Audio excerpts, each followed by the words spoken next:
យើងជាអាញាធររដ្ឋាភិបាលយើងមិនមែនទៅធ្វើបរិបទឲ្យគាត់ទេប៉ុន្តែយើងបង្កើតជា a good environment មានថាបង្កើតជា infrastructure ဆိုយើងគ្រាន់តែធ្វើប្រព័ន្ធមួយហើយយើងដាក់ជូនឲ្យក្រុមហ៊ុនគាត់សង្កេតរបាយការណ៍តាមហ្នឹងនេះក៏ជាផ្នែកមួយនៃការធ្វើបរិបទកម្មជា digital ដែរ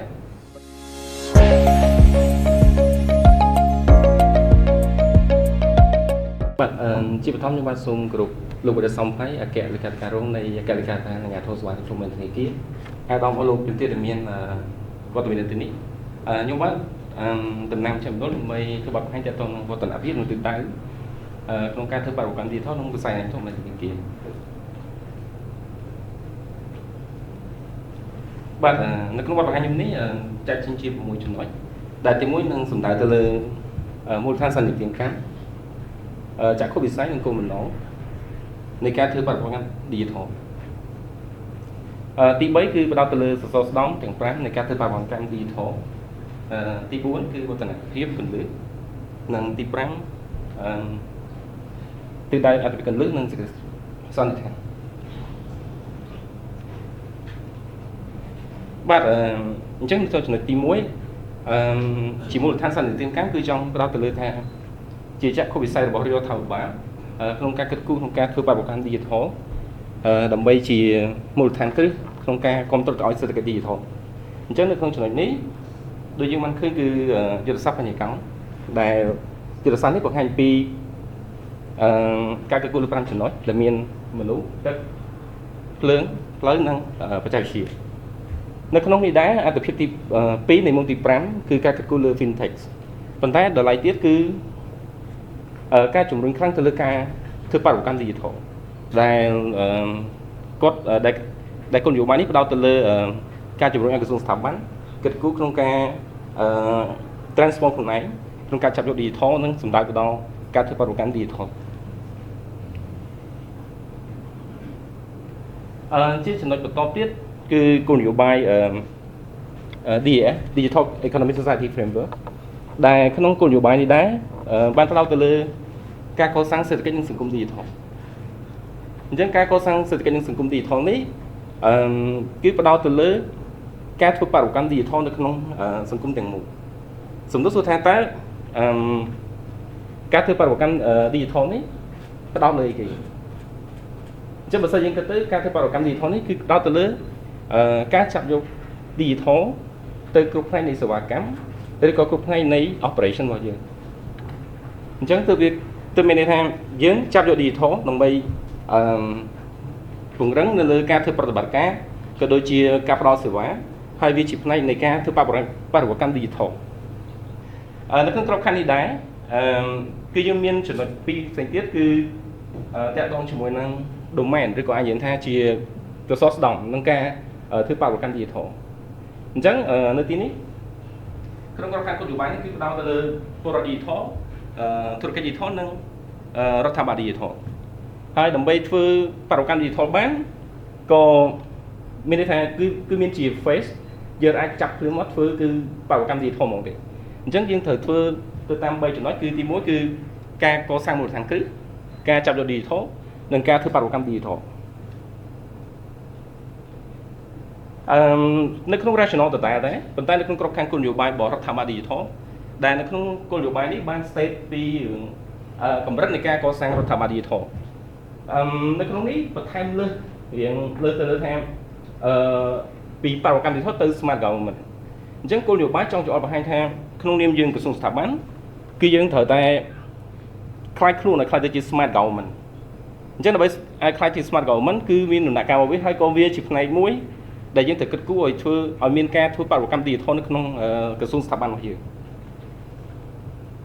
សូមរំលឹកថែមតិចទៀតថានៅក្នុងក្របខ័ណ្ឌគោលនយោបាយនេះក៏បញ្ជាក់អំពីការធ្វើបរិបទកម្មដោយផ្ដោតទៅលើ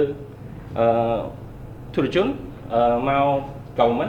government to government ហើយក៏មានពីអតិថិជនមក government ផងដែរបាទសូមបន្តបន្តិចទៀតគឺតកតងនឹង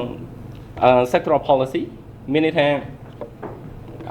ចេញពី national policy ដែលជាកម្រិតចក្ខុវិស័យរដ្ឋាភិបាលក៏មានផ្នែកជាpolicy mandate សម្រាប់ sector ដែរដែលយើងមានជា policy ខាងការអភិវឌ្ឍ fintech ដែលក្នុងការផែនការគោលនយោបាយរបស់ FinTech នេះគឺចុងបង្ហាញឲ្យមានការវិវត្តផែនការយុទ្ធសាស្ត្រនៅក្នុង NAN Bank ហើយក៏ក្នុងផែនការយុទ្ធសាស្ត្រនេះបានបង្ហាញបង្ហាញឲ្យមានការអភិវឌ្ឍ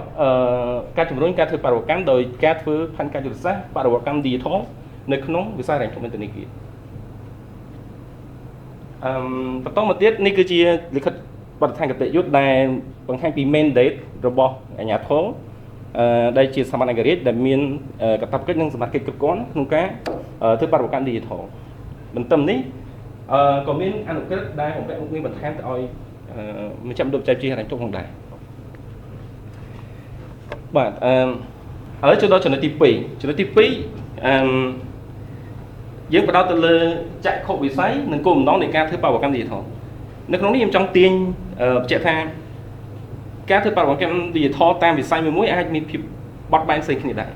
ប៉ុន្តែក៏វានៅតែមានគោលដៅរួមធំដូចគ្នាពីព្រោះថាដូចអាដាមគាត់លើកមកអញ្ចឹងគឺ the whole government approach រដ្ឋាភិបាលតែមួយអញ្ចឹងបើសិនជាយើងអត់ធ្វើទាំងព្រមគ្នាទេការធ្វើបរិវកម្ម Digital នេះវាអាចទៅរួចទេអញ្ចឹងគ្រាន់តែថាជាគោលចក្ខុវិស័យរបស់ NAN Bank មានភាពប្រតិកលាដូចគ្នានឹងគោលបំណងធំប៉ុន្តែក៏មានផ្នែកខ្លះវាជាអត្តសញ្ញាណរបស់ខាង NAN Bank ផងដែរអញ្ចឹងជាចក្ខុវិស័យគឺសំដៅទៅលើការធ្វើបរិកម្ម Digital ដែលយើងគិតគូរទៅលើការធ្វើ interoperability ហើយធ្វើនេះគឺយើងធ្វើប្រកបដោយភាពធន់មានថា resilient សមាហកម្មរួម unify integration of the system ហើយបន្តមកគឺយើងសម្ដៅរួមចំណែកក្នុងការជំរុញសេដ្ឋកិច្ច digital ជាគោលបំណងក៏មិនខុសពីគោលនយោបាយរបស់ថ្នាក់ជាតិដែរគឺយើងនឹងត្រូវជំរុញការកសាងនេះតាមមូលដ្ឋានគ្រឹះការចាប់យក digital និងការធ្វើបរិវកម្ម digital មួយទៀតសោតធ្វើឲ្យតែយើងមានគោលនយោបាយទាំងអស់នេះមែនប៉ុន្តែយើងត្រូវគិតអំពីអតិក្រមបើសិនយើងគិតថាធ្វើបរិវកម្ម digital ទៅធ្វើប្រព័ន្ធគ្រប់កន្លែងហើយយើងអត់មានអភិក្រមក៏វាជាបញ្ហាប្រឈមមួយដែរគឺការខាត់បងអញ្ចឹងយើងត្រូវគិតពីគោលការណ៍ដូចជា the one only principle គោលការណ៍តែមួយលើកដើម្បីឲ្យយើងនឹងដូចជាទីហោះថាបញ្ចូលតន័យយើងបញ្ចូលម្ដងតែអាចប្រើប្រាស់ចាំលេខបានច្រើនដងទី2អន្តរប្រតិបត្តិការជាប្រព័ន្ធ ecology គឺសំដៅទៅលើជា interconnectedness រវាងប្រព័ន្ធនិងប្រព័ន្ធតែប្រព័ន្ធមួយទៅប្រព័ន្ធមួយទៀតអាចមានសមត្ថភាពក្នុងការ integrate គ្នាបានអត់ទី3ព្រួយផ្ដើមនឹងពង្រីកសមិទ្ធផលសំដៅទៅលើយើងចង់ធ្វើប្រព័ន្ធមួយធំ sector wide nation wide ប៉ុន្តែយើងអាច start ភ្លាមដើម្បីចេញមកឃើញហ្មងគឺយើងត្រូវ start ចេញពី small and expand it ហើយពេលខ្លះយើងត្រូវ start ចេញពី proof of concept ព្រោះតែបើសិនជាយើងអត់មានអាហ្នឹងទេពេលខ្លះយើងដាក់ទៅវាអាច fail ខាងនោះដែរគឺមានថាការចាប់យកការកែសម្របនិងការធ្វើនវានុវត្តបន្ថែមគឺសំដៅទៅលើ adaptation adopt adapt និង further innovation the whole government approach ជាវិភាគនៃតួអង្គទី1និងសហគមន៍និងសហនវានុវត្តន៍បាទអញ្ចឹងខ្ញុំសូមចូលទៅដល់សសរស្តម្ភទាំង5មានថាជា key កលឹះទាំង5ក្នុងការធ្វើបរិវកម្ម digital នៅក្នុងវិស័យហិរញ្ញវត្ថុធនាគារអញ្ចឹងនៅក្នុងកលឹះនេះទី1គឺយើងផ្ដោតទៅលើការធ្វើបរិវកម្មមានថាយើងផ្ដោតទៅលើការកសាងហេដ្ឋារចនាសម្ព័ន្ធនិងការជឿទុកចិត្តជាទី1ទី2ការធ្វើបរិវកម្ម digital ផ្អែកលើផ្ដោតលើធនធានមនុស្សនិងស្ថាប័នការធ្វើបរិវកម្ម digital ផ្ដោតលើសាធារណជននិងធុរកិច្ចធុរជនអាជីវកម្មការធ្វើបរិវកម្ម digital ផ្អែកលើទិន្នន័យនិងបច្ចេកវិទ្យានិងការធ្វើបរិវកម្មនៅលើសំទុះមានថាការលើកកម្ពស់កិច្ចសហប្រតិបត្តិការនិងទៅលើការយល់ដឹងពាក់ព័ន្ធនឹងបរិវកម្ម digital អូខេអញ្ចឹងនៅក្នុងចំណុចទី3កន្លែងនេះដែរខ្ញុំចង់រំលេចពីចំណុចកលឹះដែលយើងគិតថាសសរស្តម្ភទាំង5ហ្នឹងយើងមើលថាទី1យើងផ្ដោតលើការកសាងមូលដ្ឋានគ្រឹះអញ្ចឹងសួរថាតើអីគេខ្លះជាមូលដ្ឋានគ្រឹះដែលសម្រាប់អាជ្ញាធររបស់យើងហ្នឹងគួរតែផ្ដោតលើអញ្ចឹងឧទាហរណ៍ថាមានឧទាហរណ៍មានថាជាកិច្ចការងារកលឹះហ្មងគឺអាជ្ញាធរយើងគួរតែមានការគិតគូរលើការបង្កើតឲ្យមានជា unified digital infrastructure មានថាជាហេដ្ឋារចនាសម្ព័ន្ធ digital ដែលរួមដូចជា data center យើងដឹងច្បាស់ថា data center គឺប្រើប្រាស់គ្រប់គ្រង support ដោយក្រសួងសេដ្ឋកិច្ចដែលក្រោមឆាត់របស់បញ្ញារដ្ឋមន្ត្រីយើងក៏ប៉ុន្តែ មានចំណុចខ្លះមានថាជាតម្រូវការវាធំពេកហើយជាតម្រូវការការគ្រប់គ្រងវាបែកខ្ញែកច្រើនយើងត្រូវការឲ្យមាន unify governance មួយអញ្ចឹងការគ្រប់គ្រងdata center និង data center ក៏ជាផ្នែកមួយសំខាន់ក្នុងការកសាងមូលដ្ឋានគ្រឹះដែលគ្រប់គ្រងទៅដល់បរិបទកម្ម digital ដែរហើយបើសិនជាយើងមិនមានមូលដ្ឋានគ្រឹះនេះទេក៏វាមាន challenge មួយទៀតក្នុងការឲ្យយើងរៀបចំជា data ecosystem រួមសម្រាប់វិស័យហិរញ្ញវត្ថុយើងផងដែរទី2សូម្បីតែការគិតគូរលើ security ជា security ក៏យើងត្រូវការគិតគូរឲ្យមានជា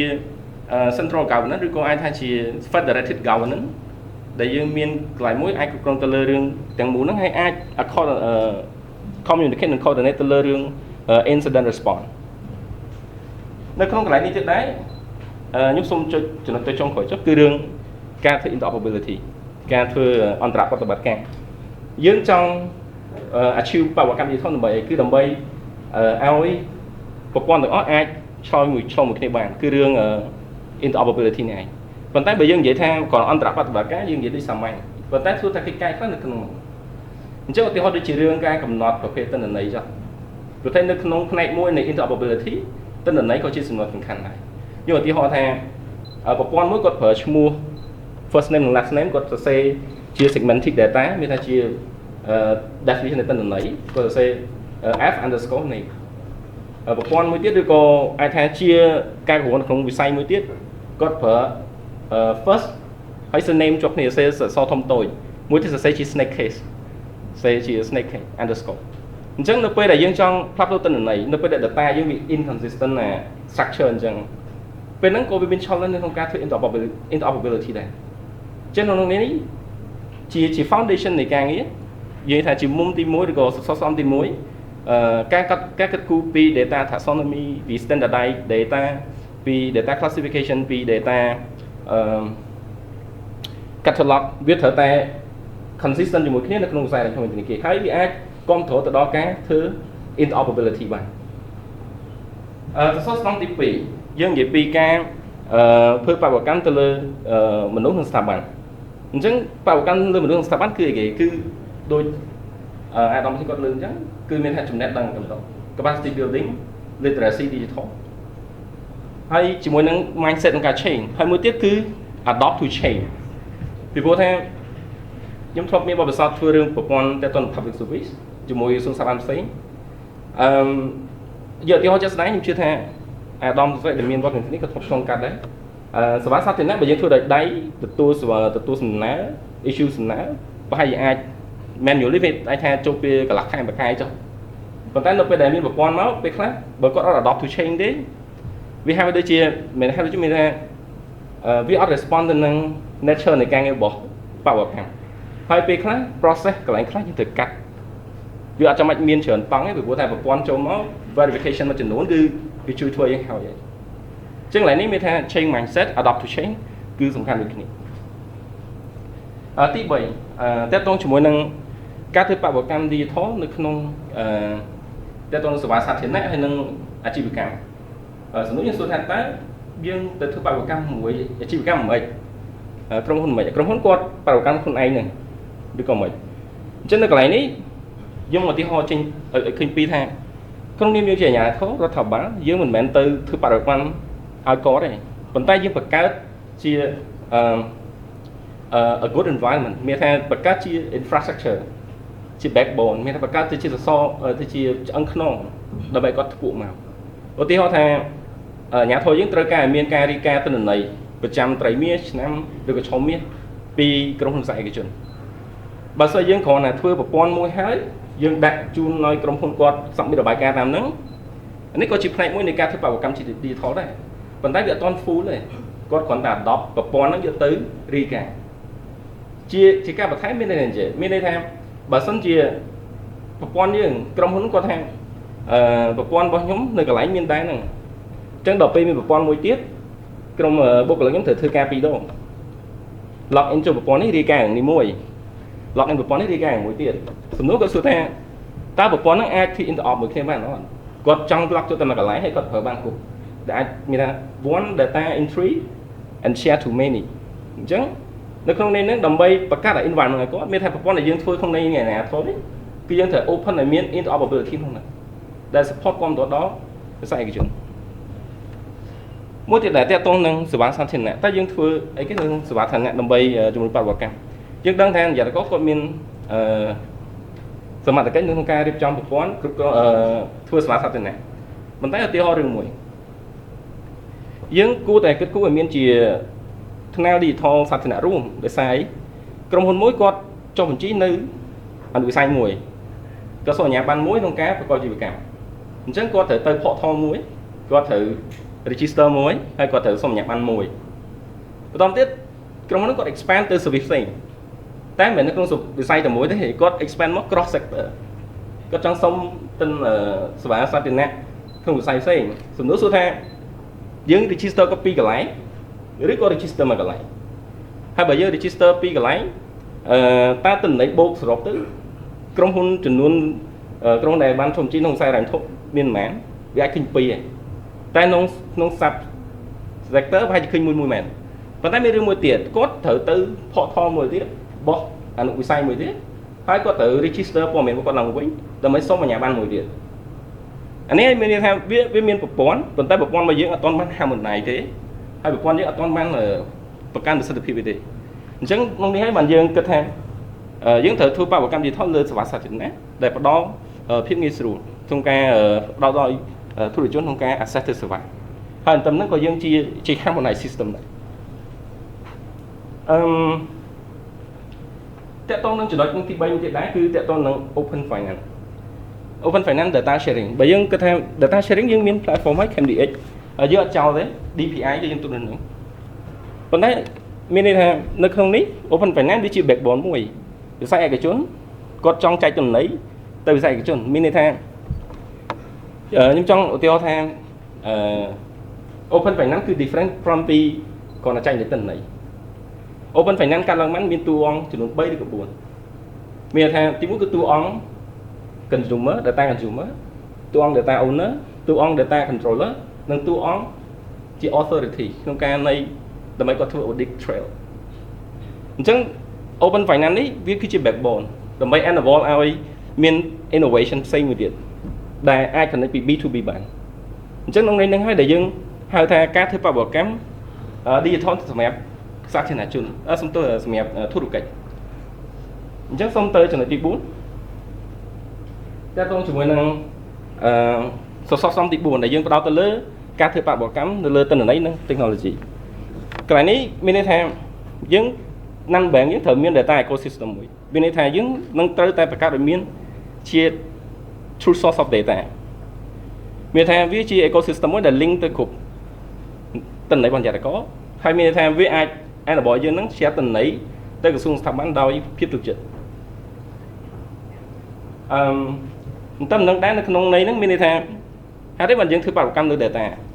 យើងដឹងថា data តើតើយើង consider វាជា asset ហើយមួយទៀត data វាគឺជា infrastructure នៅពេលហ្នឹងវាផ្ដល់ច្រើនណាស់យើងធ្វើតែរឿង analytics សម្រាប់រឿង decision សម្រាប់ policy making ក៏ data support យើងចំណុចទី5ចុងក្រោយគឺការជំរុញការលើកទឹកចិត្តការប្រើប្រាស់រឿង digital ឬក៏ adopt យកបរិយាកម្ម digital ដែលក្នុងហ្នឹងផ្ដោតលើដូចជា data decision making responsible innovation culture ecosystem critical thinking ក៏ដូចជា data យើងកំណត់ថា data as a shared strategic asset បាទអញ្ចឹងចេញពីចំណុចទី3មកមុនហ្នឹងគឺមានក្របខ័ណ្ឌគោលនយោបាយ control យើងមានគោលបំណងរបស់យើងចង់ឲ្យជា ecosystem ជា harmonize unified system ហើយយើងបន្តមកទៀតយើងមានសសរស្តម្ភទាំង5ចំណុចនេះគឺតកតងជាមួយនឹងវត្តភាពកលឹះដែលមជ្ឈមណ្ឌលយើងបាន achieve មកជាមួយនឹងកិច្ចការមួយចំនួនជាមួយនឹងអាជ្ញាកនៅទីនេះមានគោលនយោបាយផ្សេងៗហិរញ្ញវត្ថុផែនការយុទ្ធសាស្ត្រអភិវឌ្ឍវិស័យហិរញ្ញវត្ថុនេះគឺជាប្រកាសតកតង sandbox ហើយនេះគឺតកតងជាមួយនឹងថ្នាក់ព័ត៌មានបច្ចេកវិទ្យាព័ត៌មានកលឹះដែលយើងបានកសាងមាន fintech portal fintech portal mobile app ក៏យើងមានដែរយើងមានថ្នាក់តកតងជាមួយនឹងកម្រង compendium ដែលយើងអាច ចូលទៅមើលលិខិតបទដ្ឋានគតិយុត្តនៅក្នុងទាំងប្រមាណនៅក្នុងហ្នឹងទាំង mobile app ទាំង website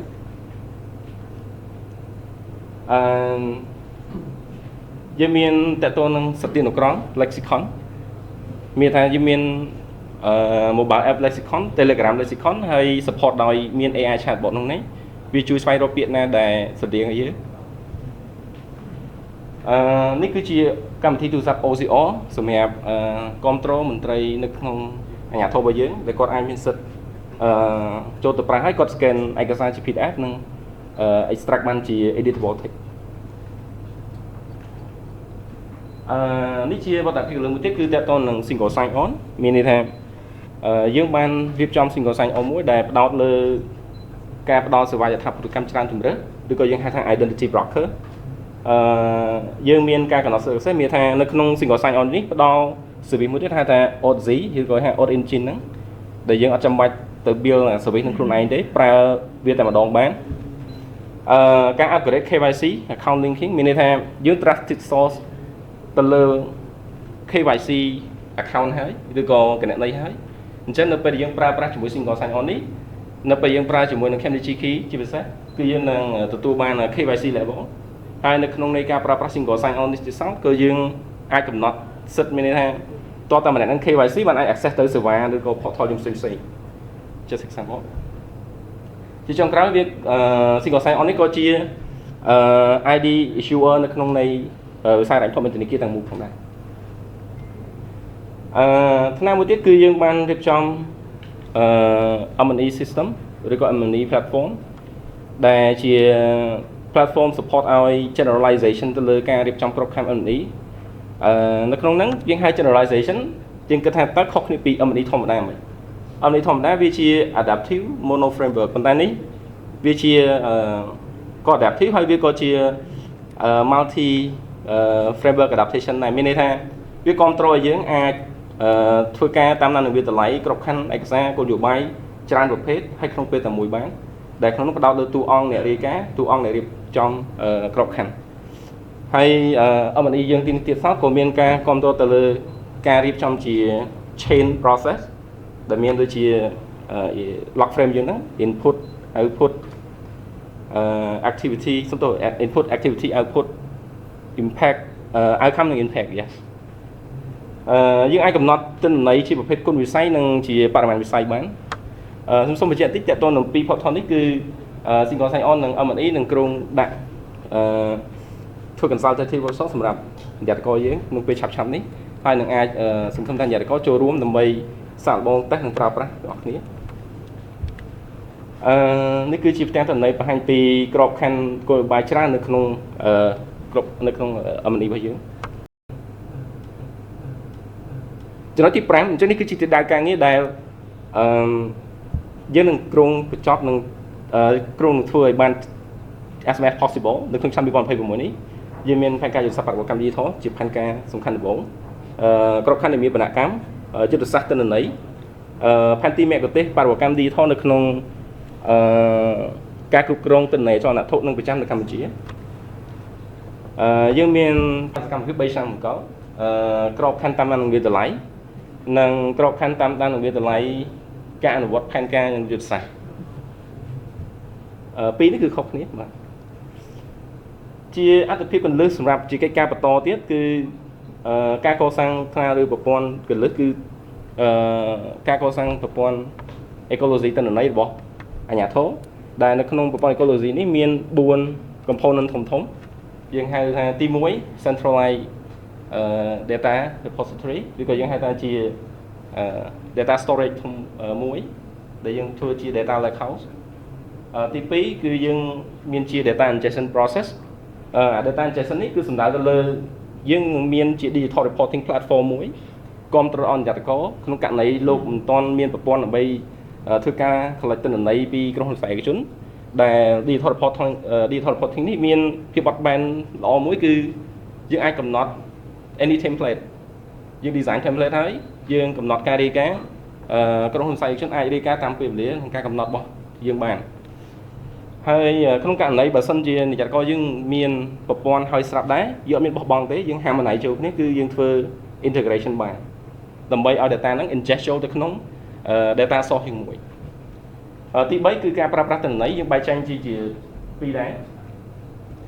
មួយគឺ internal ផ្ទៃក្នុងទី2គឺជា open public data source សម្រាប់ចែកម្លែកទៅក្រុមហ៊ុនផ្សេងជនឬក៏តួអង្គពាក់ព័ន្ធឲ្យគាត់ត្រូវការទិន្នន័យនៅក្នុងខ្សែរ៉ែងធំធនាគារហើយបន្តមកទៀតជាចុងក្រោយគឺ open finance ecosystem ដែលខ្ញុំលើកមុននឹងថា open finance មិនមែនគ្រាន់តែជា data sharing យើងរវាងអ្នកប្រើនិងអ្នកទទួលតែពីរហ្នឹងទេគឺត្រូវការ4តួអង្គចូលរួមហើយសំខាន់បំផុតគឺត្រូវការ consent ពី data owner អញ្ចឹងមានថា backbone មួយនេះបើសិនធ្វើបានគឺជាការគ្រប់គ្រងសំខាន់ដល់វិស័យឯកជនដើម្បី leverage new innovation អញ្ចឹងនេះបើយើងបំបែកជា component ទៅនេះគឺជា component សរុបក្នុងការកសាង data ecosystem ដែលមាន data lakehouse digital reporting data gateway open portal internal portal យើងហៅថា FSA Findex FSA Financial Data Exchange ដែល support ទៅដល់ backbone ដែលខ្ញុំលើកមុនណានិង MyFinfo គឺជា super app មួយដែលគ្រប់គ្រងដល់វិស័យហិរញ្ញវត្ថុធនាគារយើងដែលផ្ដល់ឲ្យអតិថិជនជាពិសេសគឺអ្នកប្រើប្រាស់អាចមើលឃើញនិងអាចtrack នៅ financial history ខ្លួនឯងបានមានន័យថា financial history មិនមែនមានន័យថាទិន្នន័យបាត់ចិត្តលុយទេគឺតើខ្ញុំ access សេវាណាខ្លះក្នុងខ្សែរ៉ែងធំធនាគារខ្ញុំបានខ្ញុំមាន purchase insurance ខ្ញុំមាន purchase pawn shop ខ្ញុំមាន purchase នៅក្នុងមូលបត្រ so នៅក្នុងនេះគឺជា super app មួយដែលគ្រប់គ្រងទៅដល់អតិថិជនក្នុងការឲ្យគាត់មើលឃើញទាំងមូលហ្មងថាគាត់ម្នាក់ហ្នឹងគាត់មានព័ត៌មានគាត់មាន access ខ្លះទៅ financial service ហើយក៏មានកន្លែងដើម្បីគាត់ទៅ access ដែរនេះជាថ្នាលតើតន់ជាមួយនឹងការបដកម្មនៅក្នុងនៃស្ថាប័នរបស់យើងមាន technology risk platform មួយទៀតនៅក្នុងវិស័យហិរញ្ញវត្ថុរបស់យើងមាន technology risk management platform ដែលគ្រប់គ្រងទៅដល់ការការពារនិងការawareness ទៅលើការ adopt យកបច្ចេកវិទ្យាហើយវាក៏ benchmark ចេញមកជាមួយនឹង NBC ដែរពីព្រោះ NBC គាត់មាន technology risk និង cyber security risk management យើងក៏មាន platform គ្រប់គ្រងដែរយើងមាន consumer care platform គ្រប់គ្រងទៅដល់អតិថិជនយើងមាន chatbot ដែល support ក្នុងការសួរឆ្លើយយើងមាន public service platform ដែលខ្ញុំលើកឡើងមកនោះគឺជា harmonized unified platform មួយដែលអាចដោះស្រាយបញ្ហាប្រឈមមួយចំនួននៅក្នុងខ្សែហិរញ្ញវត្ថុរបស់យើងlegal data management system ថ្នាក់ control verify ជាដើមជាចុងបញ្ចប់ខ្ញុំសូមមានសេចក្តីសន្និដ្ឋានចំនួន3ចំណុចដើម្បីមានន័យថាភាពមិនអាចខុសបានសម្រាប់ការធ្វើបដកម្ម digital គឺយើងអាចព្យាយាមប្រឹងធ្វើ digital adoption ឬក៏ digitalization តែស្ថាប័នខ្លួនឯងមួយទៅមួយមានថាពីតែឯងទេវាត្រូវការមាន interconnectedness អញ្ចឹងអានេះគឺជាចំណុចសំខាន់ដែលមិនអាចខុសបានសម្រាប់កសាងឲ្យមានបដកម្ម digital ទី2គឺដូចទៅបានលើកនៅក្នុងអភិក្រមហ្នឹងគឺ dynamic stakeholder system ជាវិភាពនៃប្រព័ន្ធទាំងអង្គតែមួយហើយជាចុងក្រោយគឺត្រូវការមាន5ចំណុចទៀតគឺសហប្រតិបត្តិការសហទទួលខុសត្រូវសហអនុវត្តសហអភិវឌ្ឍសហនវានុវត្តនិងសន្តិភាពបាទសូមអរគុណសម្រាប់បទបង្ហាញ